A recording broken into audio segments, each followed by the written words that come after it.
नो नो नो नो समधी गाड़ी न दै छी सुपारी मंगै छी समधी गाड़ी न दै छी सुपारी मंगै छी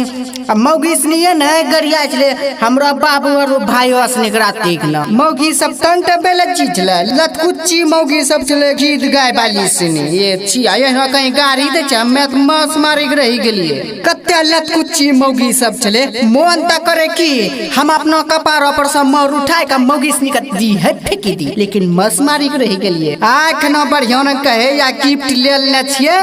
दे देबै आख न हम अपना कने नीक खुश हो जते आ हमरो स्वागत के डिकच के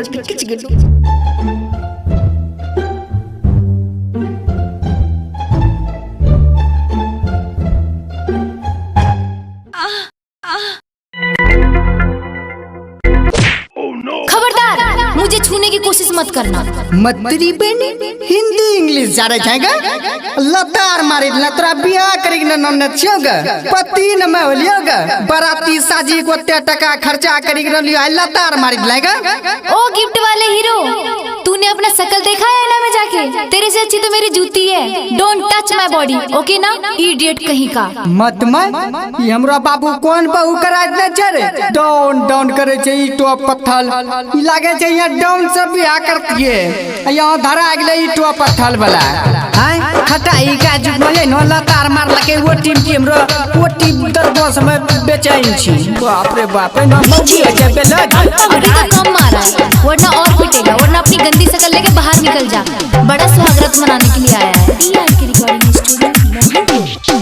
किया न मनवैले हमरा दै छो सुहागरात किया न मनवैले हमरा दै छो सुहागरात ओटी में दर्द उठलै मारलो खिच के ऐसन ला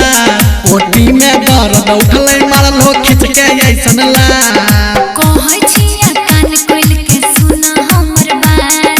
कहै छिया कान खोल के सुना हमर बात हमरी है ना राजी शादी करल जबरदस्ती करल गइबा अगर करबो जबरदस्ती ते फेरो लगता ला राजी न जना बियाह करेला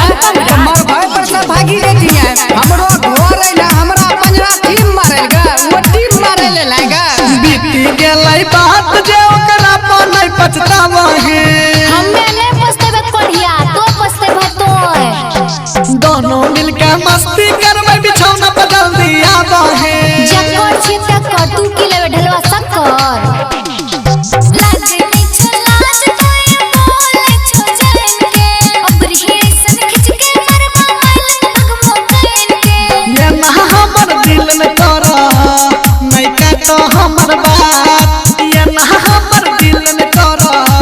नहीं काटो हमर बात पंजरा में दर्द उठलै मारल हो खिच के ऐसन ला अभी पंजरे में मारने छी और एहन जगह मारबन केकरो देखबै के लायक नहीं रहबी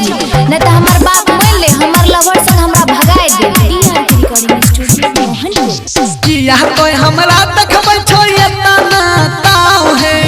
एखनी ताउए देखे रहल छियो अब बाद में बोलियो लागतो 101 लड़की मरे है केकरो ने दलिए भाव है चेहरा पर तो 10 बजे छो आ केकरो भाव नहीं दे रही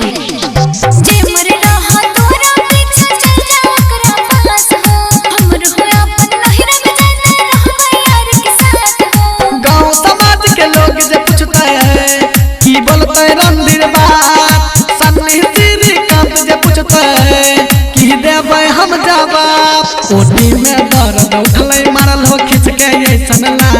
पंजरा में दर्द उठलै मारल हो खिच के ऐसन ला हम तोरा लुंगा नहीं रहबो त नहीं रहबो हम रहबे अपना प्यार लुंगा मिक्स बाय राजा राज बिहार।